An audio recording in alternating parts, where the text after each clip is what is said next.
Hello friends, कैसे हो आप लोग। आपके लिए एक अपडेट है। ये अपडेट आज की डेट में आई हुई है।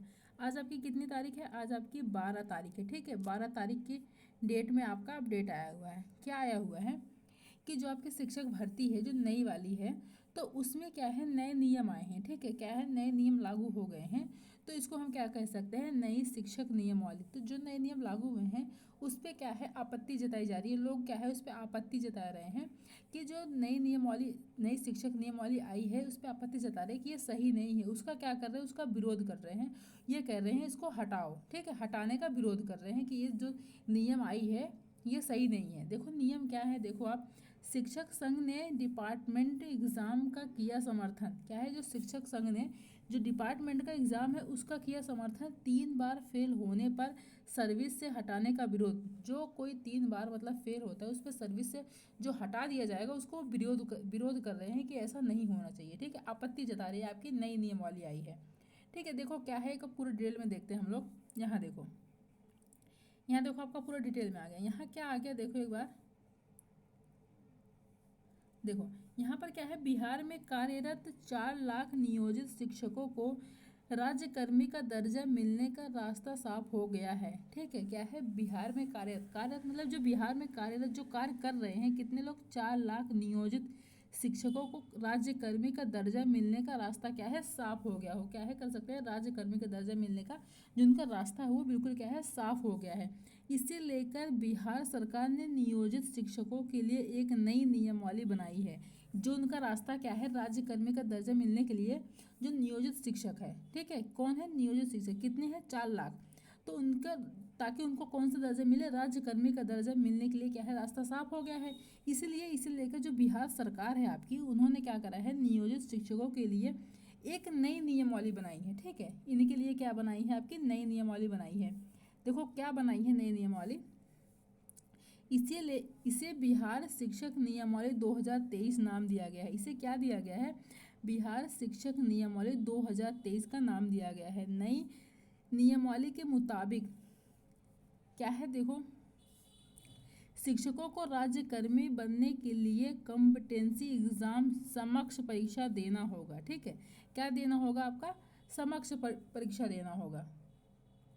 देखो कैसा एग्जाम होगा, देखो यह एग्ज़ाम 1 साल के भीतर ली जाएगी। क्या है, जो आपका एग्ज़ाम होगा समक्ष परीक्षा, ये एग्ज़ाम जो क्या होगा आपका 1 साल के अंदर लिया जाएगा। मतलब 1 साल के अंदर होगा इसका एग्ज़ाम। इसके लिए 3 मौके मिलेंगे। ठीक है, जो आपका जो कॉम्पिटिशन मतलब होता नहीं है कॉम्पिटिशन का एग्ज़ाम, वो आपका 1 साल में होगा। ठीक है, 1 साल भीतर मतलब 1 साल का एक हो गया, 1 साल में होगा। जैसे कि आपका सीटेट का एग्ज़ाम है, सीटेट का एग्ज़ाम पहले 1 बार था, लेकिन अब क्या है, आपका 2 बार हो गया है।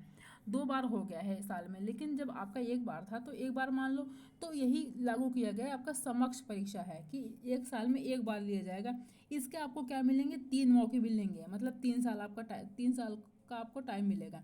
अगर तीनों परीक्षा पास नहीं की तो उन्हें हटा दिया जाएगा। ठीक है, क्या है, 1 साल के भीतर ली जाएगी, इसके 3 मौके मिलेंगे आपको। ठीक है, अगर तीनों परीक्षा पास नहीं की तो उन्हें क्या है, हटा दिया जाएगा। तो आपको बात को ध्यान रखना है। आपको 1 साल का टाइम मिलेगा ना, 1 साल के भीतर ली जाएगी। इसके लिए 3 मौके मिलेंगे आपको, 3 मौके मिलेंगे, 3 चांस आपको मिलेंगे। अगर तीनों परीक्षा पास नहीं की तो उन्हें क्या है, आपको हटा दिया जाएगा।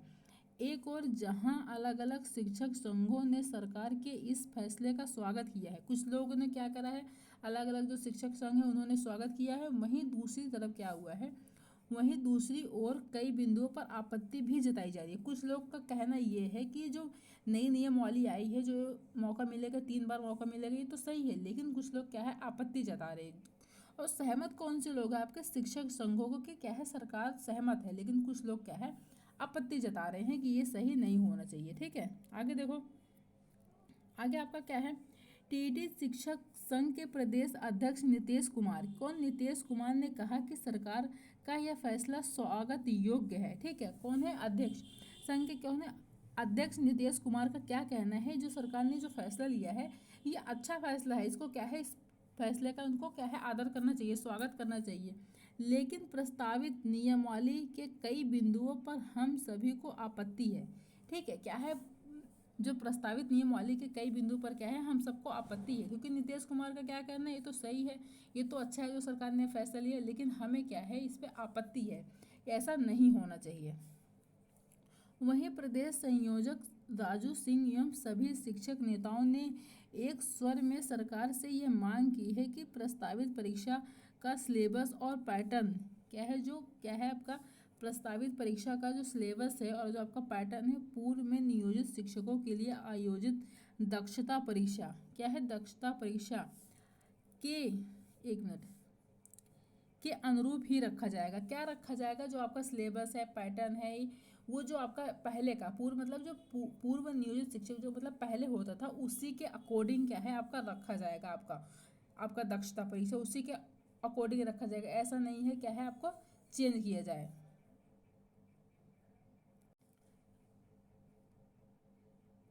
देखो अगला, देखो यहाँ देखो क्या है,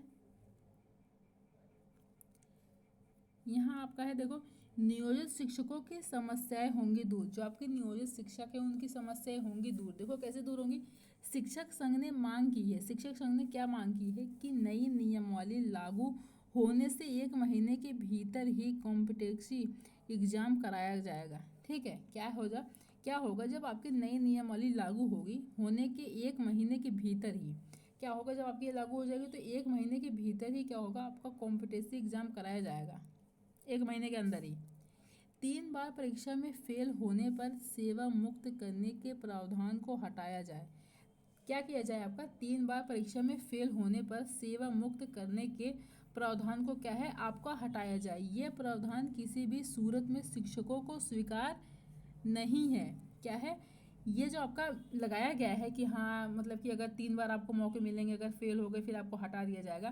तो इसमें यह कहा जा रहा है कि मुक्त करने का क्या है प्रावधान हटाया जाए। यह प्रावधान किसी भी सूरत में शिक्षकों को स्वीकार नहीं है। ये जो आपने मतलब नियमावली लगाया है ये शिक्षकों को किसी भी सूरत में क्या है स्वीकार नहीं है, इसको स्वीकार नहीं करते हैं। क्या है आपत्ति जता रहे हैं। उन्होंने कहा कि नियोजित शिक्षकों को राज्यकर्मी बनाने जाने से उनकी बहुत सारी समस्याएं समाप्त हो जाएंगी। क्या है उनका क्या कहना है, उन्होंने कहा कि नियोजित शिक्षकों को राज्यकर्मी बनाने जाने से उनकी बहुत सारी जो समस्याएं हो वो समाप्त हो जाएगी। जो आपके नियोजित शिक्षक है उनको अगर हम क्या बना देंगे राज्यकर्मी बना देंगे, ठीक है, तो उनकी जो बहुत सारी समस्याएं हैं वो क्या है समाप्त हो जाएंगी, ये कहना है। हालांकि 2020 नियमावली में भी शिक्षिकाओं के लिए ऐच्छिक और शिक्षकों के लिए सहमति से ट्रांसफ़र का प्रावधान किया गया था। क्या किया गया था? हालांकि 2020 था इसमें आपका क्या किया था नियमावली में भी शिक्षिकाओं के लिए ऐच्छिक और शिक्षकों के लिए सहमति से ट्रांसफ़र का क्या है प्रावधान किया गया था। किस सन में किया गया था? आपको 2020 में किया था अगर आपको याद हो तो। लेकिन उसे 3 साल बीत जाने के बावजूद लागू नहीं किया गया। ठीक है, लागू नहीं किया जा रहा था। ठीक है, आपका 2020 में आपका क्या किया था ये लागू कर दिया था, लेकिन 3 साल बीत गए उसके बावजूद आपका क्या है लागू नहीं किया गया था। आगे देखो, ये देखो शिक्षक संघ के नेताओं का कहना है कि हम सरकार से यह मांग करते हैं कि विभागीय परीक्षा के तत्काल बाद नियोजित शिक्षकों को सहमति से ट्रांसफ़र का लाभ देते हुए ज्वाइनिंग करवाई जाए। ठीक है, क्या किया जाए, इनका क्या कहना है कि विभागीय परीक्षा के तत्काल बाद जो आपका विभागीय परीक्षा होगा उसके तुरंत तत्काल मतलब उसके तुरंत के बाद नियोजित शिक्षकों को सहमति से ट्रांसफ़र का लाभ देते हुए क्या है उनको ज्वाइनिंग कराया जाए। इनको किस में करवाएंगे? आपका राज्यकर्मी में। नियोजित शिक्षक से क्या करवाएंगे आपके राज्यकर्मी में उनका ट्रांसफ़र करवाएंगे, फिर उनको क्या है उसमें ज्वाइनिंग दी जाए, इनका यह मानना है। ठीक है, बस यही आपको अपडेट देनी थी। अब आप लोग किस बात से सहमत है कि आप इस बात से एग्री है या डिसएग्री हैं, आपको आपत्ति है नहीं है, आप कमेंट बॉक्स में इसका उत्तर दीजिएगा। ठीक है, अगर आपको वीडियो पसंद आई हो तो लाइक कर देना, सब्सक्राइब कर देना, शेयर कर देना। Thank you. एक मिनट, एक चीज़ आपको और बतानी थी मुझे, अब याद आया मुझे।